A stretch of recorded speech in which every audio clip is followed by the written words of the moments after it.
16 दिसंबर 2012 की वो दर्दनाक और काली रात आज भी लोगों को जब याद आती है तब रूह कांप जाती है। इस जघन्य घटना ने पूरे देश को स्तंभ कर दिया था और पूरे देश में उग्र विरोध प्रदर्शन हुए। 8 साल की कानूनी लड़ाई के बाद 2020 में आरोपियों को फांसी दी गई। 16 दिसंबर 2012 रविवार का दिन, रात का समय और दिल्ली की कपकपाती सर्दी। वो काली रात आज भी लोगों को जब याद आती है तब रूह कांप जाती है। साल 2012 के आखिरी महीने का दूसरा सप्ताह दिल्ली की निर्भया पर कहर बनकर टूटा। 16 दिसंबर 2012 को निर्भया के साथ चलती बस में गैंगरेप किया गया। इसके बाद ठिठुरती सर्द रात में बस से बाहर फेंक दिया गया। जिस बस में उस घटना को अंजाम दिया गया था वो आज भी दिल्ली के ईस्ट सागरपुर ग्राउंड के किनारे पर खड़ी है। दक्षिण पश्चिम दिल्ली के सागरपुर कॉलोनी और कैलाशपुरी के बीच मौजूद मेला ग्राउंड के एक कोने में टूटी फूटी गाड़ियों का ढेर लगा है जो धूप और बारिश में खड़े खड़े जंग खा रही हैं। इनके बीच ही खड़ी है वो बस जिसमें निर्भया के साथ गैंग रेप की घटना को अंजाम दिया गया था।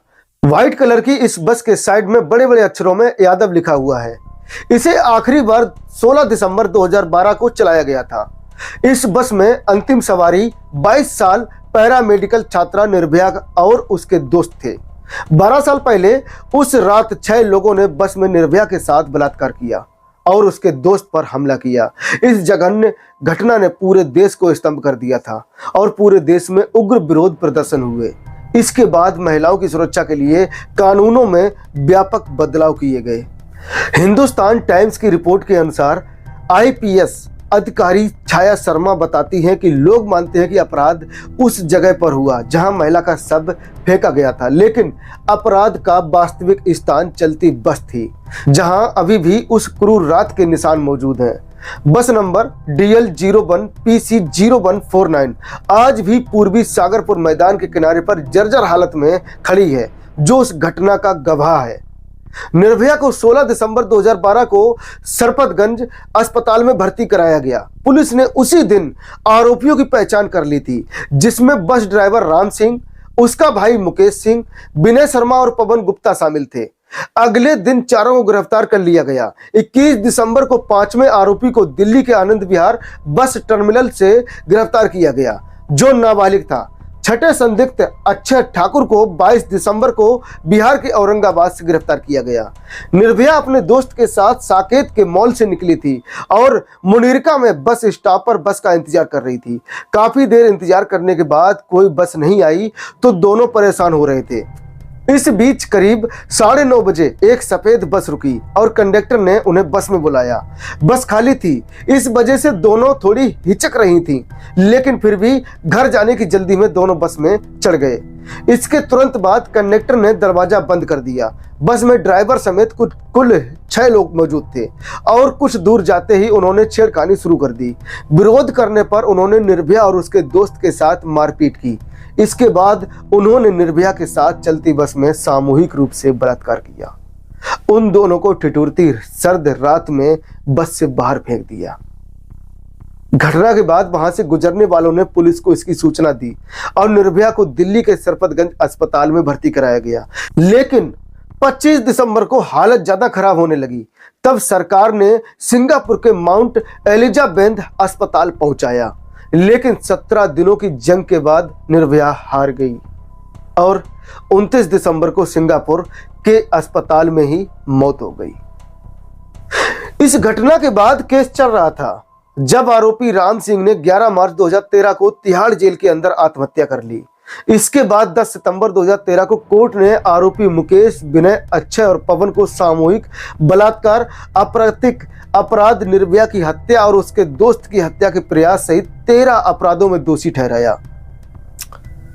13 सितंबर 2013 को कोर्ट ने 4 दोषियों को मौत की सजा सुनाई। नाबालिग को सुनवाई के बाद दोषी ठहराया गया और उसे सुधार गृह भेज दिया गया। इसके बाद मामला दिल्ली हाई कोर्ट पहुंचा और दिल्ली के हाई कोर्ट ने 13 मार्च 2014 को चारों दोषियों की मौत की सजा बरकरार रखी। इसके बाद मामला सुप्रीम कोर्ट पहुंचा और कोर्ट ने 15 मार्च 2014 को 2 दोषियों मुकेश और पवन की अपील पर उनकी फांसी पर रोक लगा दी। बाद में सुप्रीम कोर्ट ने अन्य दोषियों की फांसी पर भी रोक लगा दी। 3 साल तक सुधार गृह में रहने के बाद नाबालिग आरोपी को 2015 में रिहा कर दिया गया। 3 फरवरी 2017 को सुप्रीम कोर्ट ने कहा है कि वह दोषियों की फांसी की सजा दिए जाने के पहलू पर नए सिरे से सुनवाई करेगा। सुनवाई के बाद 27 मार्च को सुप्रीम कोर्ट ने फैसला सुरक्षित कर लिया और 5 मई को सुप्रीम कोर्ट ने मामला बताते हुए 4 दोषियों की मृत्युदंड की सजा बरकरार रखी। 8 नवंबर 2017 को मुकेश ने मृत्युदंड की सजा को बरकरार रखने के फैसले की समीक्षा के लिए सुप्रीम कोर्ट का रुख किया, जिसका दिल्ली पुलिस ने विरोध किया। 15 दिसंबर 2017 को विनय शर्मा और पवन कुमार गुप्ता ने भी अपने फैसले की समीक्षा के लिए सुप्रीम कोर्ट का रुख किया। हालांकि 9 जुलाई 2018 को सुप्रीम कोर्ट ने 3 दोषियों की समीक्षा याचिका खारिज कर दी। 10 दिसंबर 2019 को अक्षय ने अपनी मौत की सजा की समीक्षा के लिए सुप्रीम कोर्ट में याचिका दायर की थी, लेकिन 18 दिसंबर को सुप्रीम कोर्ट ने अक्षय की समीक्षा याचिका भी खारिज कर दी। 19 दिसंबर 2019 को दिल्ली हाई कोर्ट ने पवन कुमार गुप्ता की याचिका खारिज कर दी, जिसमें उसने दावा किया था कि अपराध के समय वह नाबालिग था। इसके बाद 7 जनवरी 2020 को दिल्ली की अदालत ने 4 दोषियों को 22 जनवरी को सुबह 7 बजे तिहाड़ जेल में फांसी देने का आदेश दिया। फिर 14 जनवरी 2020 को सुप्रीम कोर्ट की 5 जजों की बेंच ने 2 दोषियों मुकेश सिंह और विनय शर्मा द्वारा दायर की गई सुधारात्मक याचिकाओं को खारिज कर दिया। इसके बाद मुकेश ने राष्ट्रपति के समक्ष दया याचिका दायर की थी, लेकिन 17 जनवरी 2020 को राष्ट्रपति रामनाथ कोविंद ने मुकेश कुमार की दया याचिका खारिज कर दी। 17 जनवरी 2020 को दिल्ली की अदालत ने चारों दोषियों को 1 फरवरी को सुबह 6 बजे फांसी देने के लिए नया वारंट जारी किया। इसके बाद मुकेश सिंह और अक्षय ठाकुर फिर सुप्रीम कोर्ट पहुंच गए, लेकिन कोर्ट ने दोनों की याचिका खारिज कर दी। 31 जनवरी 2020 को दिल्ली की ट्रायल कोर्ट ने अगले आदेश तक डेथ वारंट को निलंबित कर दिया, क्योंकि विनय शर्मा और अक्षय ठाकुर की दया याचिकाएं लंबित थीं। 1 फरवरी को राष्ट्रपति कोविंद ने विनय शर्मा की दया याचिका खारिज कर दी। 5 फरवरी को राष्ट्रपति कोविंद ने अक्षय ठाकुर की याचिका खारिज कर दी। 14 फरवरी 2020 को सुप्रीम कोर्ट ने दया याचिका खारिज किए जाने के खिलाफ विनय शर्मा की अपील को खारिज कर दिया। 17 फरवरी को ट्रायल कोर्ट ने 3 मार्च को सुबह 6 बजे चारों दोषियों को फांसी देने के लिए नया डेथ वारंट जारी किया। 29 फरवरी अक्षय ठाकुर और पवन गुप्ता ने दिल्ली की एक स्थानीय अदालत में याचिका दायर कर 3 मार्च को निर्धारित अपनी फांसी पर तीसरी बार रोक लगाने की मांग की। 19 मार्च को दिल्ली की पटियाला हाउस कोर्ट ने मुकेश सिंह, अक्षय ठाकुर, पवन गुप्ता और विनय शर्मा की फांसी रोकने की सभी याचिकाओं को खारिज कर दिया। इसके बाद 20 मार्च 2020 को दिल्ली की तिहाड़ जेल में सुबह 5:30 बजे चारों दोषियों को फांसी दे दी गई।